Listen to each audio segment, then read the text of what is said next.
आमच्या लाडक्या बहिणींना आपण मदत करतोय आणि पुढेही करतच राहणार आहे। आता लाडक्या बहिणींसाठी अतिशय आनंदाची बातमी समोर आलेली आहे। आज संध्याकाळी 7 वाजेपासून पैसे जमा होणार। मुख्यमंत्री देवेंद्र फडणवीस यांनी मोठी घोषणा केली। आज त्यांच्या अधिवेशनाचा कार्यक्रम पार पडला आणि त्यांच्या कार्यक्रमामध्ये त्यांनी स्पष्टपणे सांगून दिलं की लाडकी बहीण योजनेचा जानेवारीचा हप्ता आज संध्याकाळी 7 वाजेपर्यंत बहिणींच्या खात्यात आम्ही जमा करू। जे आम्ही बोलून दाखवलो ते आम्ही पूर्ण करणार। मोदी सरकारने सुद्धा केंद्र सरकारने सुद्धा आता लाडली बहीण योजना सुरू केली आहे। ती सुद्धा आता नवीन योजना महिलांना आता त्याचे सुद्धा पैसे दिले जाणार आहे। महाराष्ट्राचा विचार केला तर आतापर्यंत ज्या महिलांना लाडकी बहीण योजनेचे हप्ते मिळाले आहेत अशा सर्व महिलांना आता केंद्राची लाडली बहीण योजनेचे सुद्धा पैसे मिळणार आहे। आणि सोबतच तुम्हाला आता एक मोठं गिफ्ट सुद्धा मकर संक्रांतीचं दिलं जाणार आहे। लाडक्या बहिणींना आतापर्यंत 9,000 रुपये त्यांच्या बँक अकाउंटला जमा करण्यात आले आहे। तर आता लाडक्या बहिणींना येणारा जो हप्ता आहे तो आता 2100 प्रमाणे दिला जाणार आहे आणि या जिल्ह्यात सर्वात प्रथम पैसे वाटप होणार आहे। महिलांना फक्त 3 नियमांचे पालन करणं गरजेचं आहे। जर महिलांचे 3 नियमांचं पालन केलं तर महाराष्ट्राच्या सर्व महिलांना लाडकी बहीण योजनेचा 2100 रुपये प्रमाणे हप्ता जमा करण्यात येणार आहे। ठीक आहे, आधीच तुम्हाला सांगतो की माझी लाडकी बहीण योजनेचे 2 ते 3 दिवसांमध्ये सर्व बहिणींना पैसे आम्ही वाटप करू आणि सोबतच गॅस सिलेंडरचे सुद्धा पैसे आम्ही वाटप करणार आहोत। आणि गॅस सिलेंडरचे म्हणजे आता तुम्हाला जर गॅस सिलेंडरचे पैसे मिळाले नसतील तर आता याच दिवशी याच वेळेस तुम्हाला गॅस सिलेंडरचे 2500 रुपये सुद्धा देण्यात येणार आहे। आताची सर्वात मोठी योजना लाडकी बहीण योजना सोबतच तुम्हाला आता अन्नपूर्णा योजनेचे सुद्धा पैसे दिले जाणार आहे। केंद्र सरकारची 2 महत्त्वाचे अटी आणलेले आहेत। 2 अतिशय महत्त्वाचे अटी म्हणजे ज्या महिलांना या अटीमध्ये बसतील फक्त त्याच महिलांना लाडली बहीण योजनेचे 2100 रुपये सुद्धा मिळणार आहे। आणि जर ज्या बहिणी या योजनेमध्ये या अटीमध्ये बसल्या नाही त्यांना यापुरती एकही हप्ता मिळणार नाही आणि सोबतच पुढचा आता जानेवारीचाही मिळणार नाही, पुढचा एकही हप्ता मिळणार नाही। सर्वसाधारण अटी तुम्हाला माहीतच आहे, पण 2 वेगळ्या अटी आहेत। पहिलं म्हणजे तुम्हाला माहिती आहे 2.5 लाखाचं उत्पन्न, त्यापेक्षा त्यांचं उत्पन्न कमी असणे गरजेचं आहे। सोबतच त्यांच्याकडे 4 चाकी वाहन नको आणि सोबतच म्हणजे शासनाने जे जे आता आणलेलं आहे ते नवीन निर्णय तुम्ही लागू करणार आहे किंवा आपल्या घरामध्ये सगळं सदस्यांच्या नावावर 5 एकरपेक्षा जास्त जमीन नसावी। ठीक आहे, आणि आता या व्यतिरिक्त म्हणजे अटी आहेत की परंतु अतिशय अजून 2 महत्त्वाच्या अटी त्यांनी आणलेल्या आहे।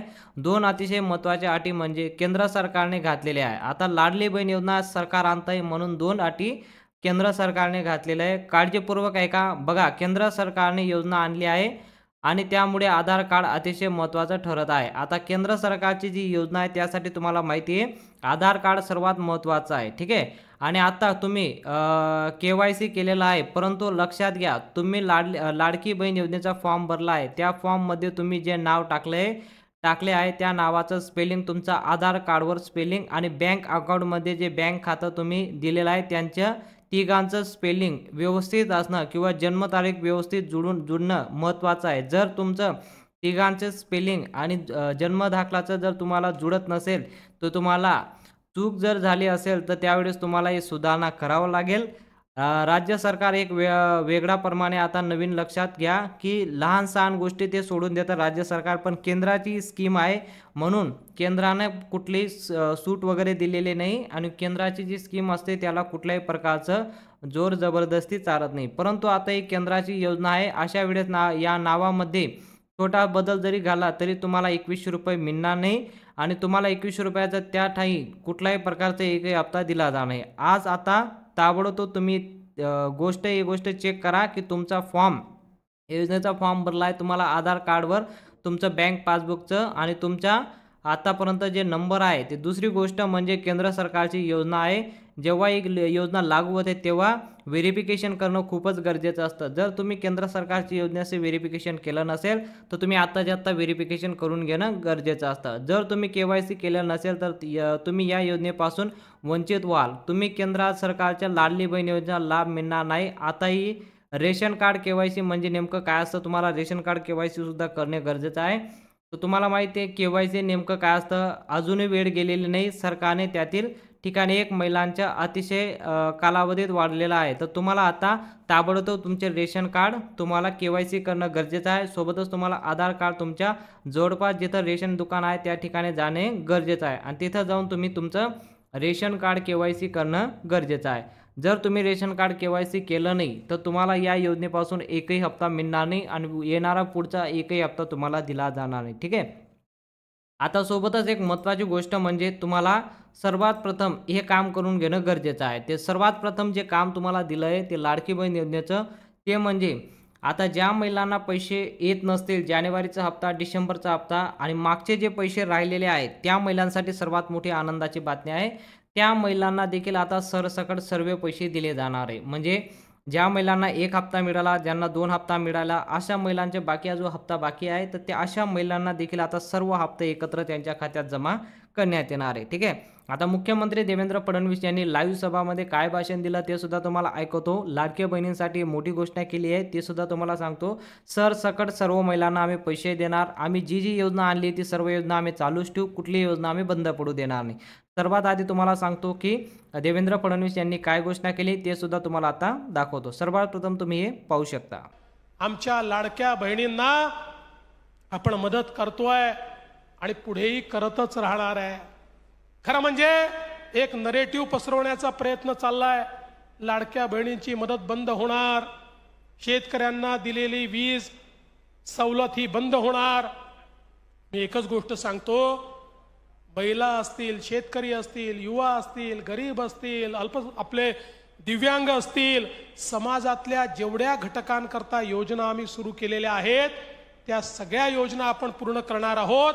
आणि यासोबत आपण जे काही आपल्या घोषणापत्रामध्ये सांगितलेलं आहे ते देखील पूर्ण करण्याचा प्रयत्न हा निश्चितपणे आपण या ठिकाणी करणार आहोत. त्याची सुरुवात आपण केलेली आहे.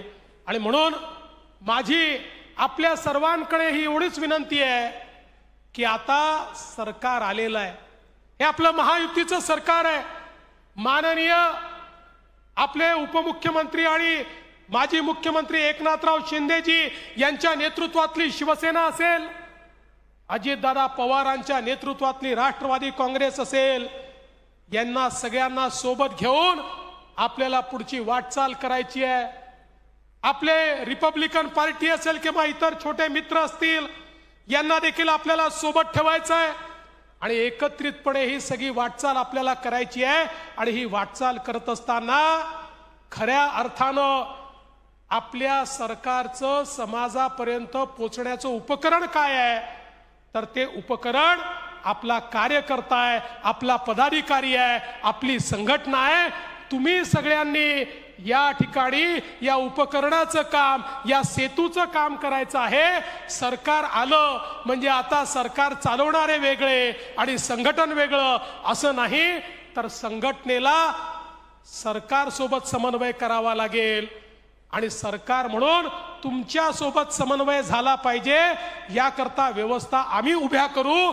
आमचे अध्यक्ष या ठिकाणी बावनकुळेजी यांनी या संदर्भातल्या व्यवस्था उभ्या केल्या आहेत. आणि म्हणून माझी आपल्याला विनंती आहे की आपल्या सरकारचे कार्यक्रम हे खालपर्यंत आपल्याला कसे नेता येतील याचा प्रयत्न आपल्या सगळ्यांना करावा लागेल. आणि मी आपल्याला हात जोडून विनंती करतो की आपलं कल्चर, आपली संस्कृती ही इतरांपेक्षा वेगळी आहे.